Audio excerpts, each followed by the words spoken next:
নমস্কার বন্ধুরা, তপতির ঘরকন্যা নতুন একটি ব্লগে আপনাদের সকলকে স্বাগত জানাই। আপনারা কেমন আছেন? আশা করছি ভালোই আছেন। আমিও ভালো আছি। বন্ধুরা, তাল তো আর শেষের দিকে হয়েই গেছে, তাই ভাবলাম একটা তালের রেসিপি করে আপনাদের সঙ্গে শেয়ার করি। এই পিঠেটা একবার যে কেউ দেখলেই বানাতে পারবে, বেশি কিছু লাগবেও না, আর খুব সহজেই তৈরি করা হয়ে যায়, আর খেতেও খুব ভালো লাগে। অনেকে তো অনেক রকমই পিঠে করে দেখাচ্ছে, তাই আমি ভাবলাম যে এরকম পিঠে করি আপনাদের সঙ্গে শেয়ার করা যাক। আজকে আমি তালের রস পিঠে বানানো দেখাবো। আমার এই রেসিপিটি আপনারা প্রথম থেকে শেষ পর্যন্ত দেখতে থাকুন, স্কিপ না করে, তাহলেই খুব সহজেই বাড়িতে বানিয়ে ফেলতে পারবেন। তাহলে চলুন বন্ধুরা, এবার আমি তালের রস পিঠের রেসিপিটা শুরু করব। আর বেশি কথা না বাড়িয়েই চলুন তাহলে রেসিপিটা শুরু করি। তালের রস পিঠে বানানোর জন্য আমি সব উপকরণই এখানে নিয়ে নিয়েছি। যখন আমি একে একে দেব, তখন সব আমি বলে বলে দেব যে কি কি নিয়েছি।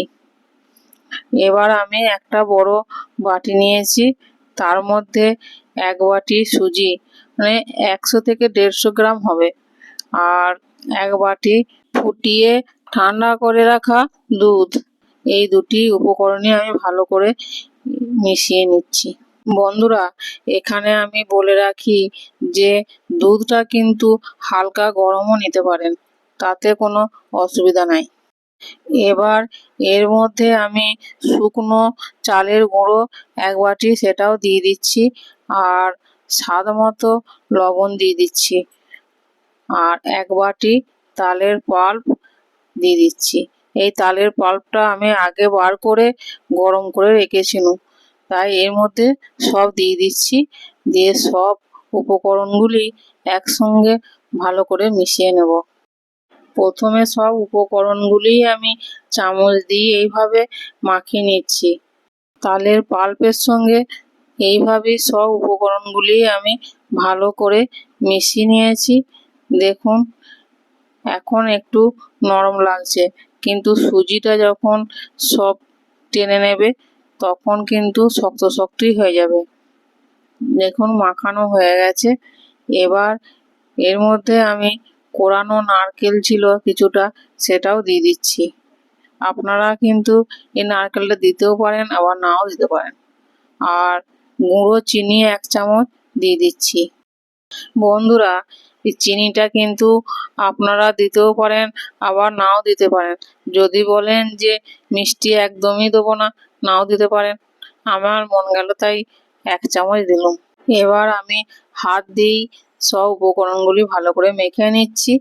নিয়ে এই মিশ্রণটাকে আমি কিছুক্ষণ ঢাকা দিয়ে রেখে দেবো। হাত দিয়ে আমি মিনিট 2-3 ধরে ভালো করে মেখে নিয়েছি।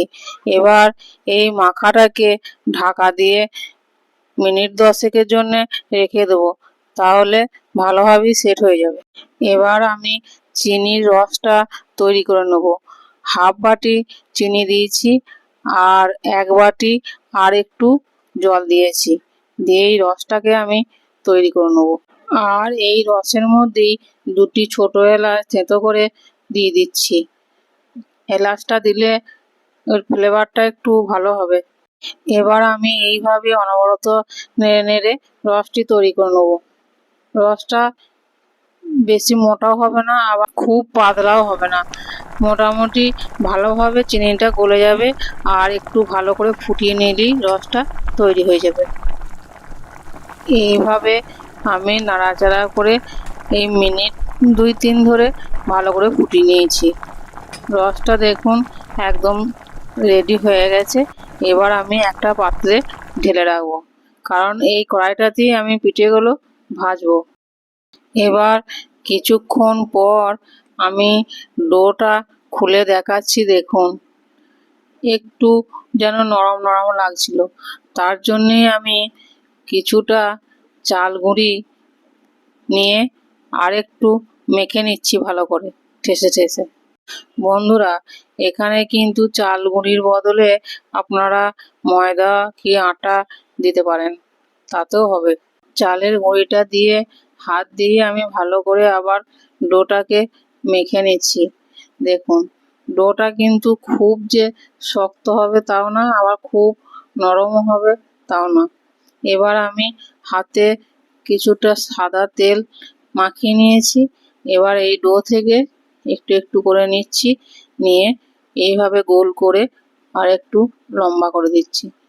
যেরকম পিঠে তৈরি করি আমরা সেরকমই হবে, কিন্তু সাইজটা একটু ছোট হবে। পিঠের সাইজটা একটু ছোট করলে দেখতে ভালো লাগবে। এইভাবেই আমি দেখুন একের পর এক পিঠেগুলি তৈরি করে নিচ্ছি। এই অল্প উপকরণেই কিন্তু দেখুন বন্ধুরা, আমার অনেকগুলি পিঠে তৈরি হয়েছে। এবার সব পিঠেই তৈরি করা হয়ে গেছে। এবারে এইগুলি ভেজে নেওয়ার পালা। তাহলে চলুন এবার আমরা এই তালের পিঠেগুলি ভেজে নেব। তার জন্য গ্যাসে কড়াই বসিয়ে পরিমাণ মতো সাদা তেল দিয়ে দিচ্ছি। এবার তেল গরম হয়ে গেছে, একে একে গড়ে রাখা পিঠেগুলি দিয়ে দিচ্ছি। তেল হালকা একটু গরম হলেই পিঠেগুলি দিয়ে দিতে হবে। আর গ্যাসটা কিন্তু লো টু মিডিয়ামে রাখতে হবে, খুব জোরে গ্যাসটা দেওয়া যাবে না, আবার খুব আস্তেও করা যাবে না। মিডিয়াম আঁচেতেই একটু বেশি সময় ধরে এই পিঠেগুলি ভেজে নিতে হবে। আর অল্প অল্প করে দিতে হবে তেলের মধ্যে, আর একটু এইভাবে আলতো করে খুন্তি দিয়ে নাড়াচাড়া করে নিতে হবে। দেখুন, এইভাবেই আমি হালকা হালকা যেরকমই রং ধরেছে এরকম তখনই তুলে নিয়েছি, আর তুলে রসের মধ্যেই দিয়ে দিচ্ছি। এইভাবেই আমি অল্প অল্প করে পিঠেগুলি তেলের মধ্যে দিয়ে সব পিঠেগুলি দেখুন আমার ভাজা হয়ে গেছে। দিয়ে রসের মধ্যে দিয়েও দিয়েছি, একটু চামচ দিয়ে উল্টো পাল্টা করে মাখিয়ে নিচ্ছি। এবার এই পিঠেগুলি কিছুক্ষণ ঢাকা দিয়ে রেখে দেবো। মিনিট 2 ঢাকা দিয়ে রেখেছিলাম। দিয়ে এবার একটা স্ট্রেতে সাজিয়ে দেখাচ্ছি দেখুন কত সুন্দর হয়েছে, আর খুব নরমও হয়েছে। তাই বলছি বন্ধুরা, আপনারা কিন্তু একবার হলেও এই পিঠেটা বানিয়ে খেয়ে দেখবেন। আমাকে কমেন্টে জানাবেন যে কেমন লাগলো। এবার এই পিঠের ওপর কিছুটা চিনির রস আমি ছড়িয়ে দিচ্ছি। বন্ধুরা, এই পিঠেটা সাজানোর জন্য আপনারা কিন্তু কাজু, কাঠবাদাম কুচি কুচি করে ওপর থেকে ছড়িয়েও দিতে পারেন, ভালো লাগবে। আর একটা পিঠে আমি দেখাচ্ছি দেখুন কতটা নরম হয়েছে। পিঠেতে রসটা ঢুকেছে, কিন্তু আর একটু সময় রাখলে আর একটু ভালো হতো। পিঠেটা খুবই নরম হয়েছে, আর খেতেও খুব ভালো হয়েছে। তালের পাল্প দেওয়া হয়েছে, তারপরে আবার ভাজা হয়েছে, দিয়ে রসে ডোবানো হয়েছে, স্বাদ তো আরও ভালো হবেই। বন্ধুরা, আমি কিভাবে তালের পাল্প বের করেছি তার ভিডিও তাল লুচির রেসিপিতে দেওয়া আছে। এই পিঠেটা তৈরি করার জন্য আমি কিন্তু সব উপকরণগুলি কাঁচায় মাখিয়ে দিচ্ছি। আপনারা চাইলে গ্যাসে বসিয়ে সব উপকরণগুলি দিয়ে পাক করে নিতে পারেন, তাতেও কিন্তু ভালো হবে পিঠেটা। বন্ধুরা, আমি এখানে নারকেল কোড়ানো দিয়েছি, দিয়ে এই ডোটা সঙ্গে মেখে নিয়েছি। আপনারা কিন্তু নারকেলটা দিতেও পারেন, আবার না দিতেও পারেন। দিলে পিঠের স্বাদটা একটু ভালো হয়। এর আগে আমি অনেক পুলি পিঠের রেসিপি দিয়েছি, আর তালেরও পুলি পিঠে রেসিপি দিয়েছি। রেসিপিটা দেখবেন আর বেশি বেশি করে লাইক, কমেন্ট, শেয়ার করে দেবেন।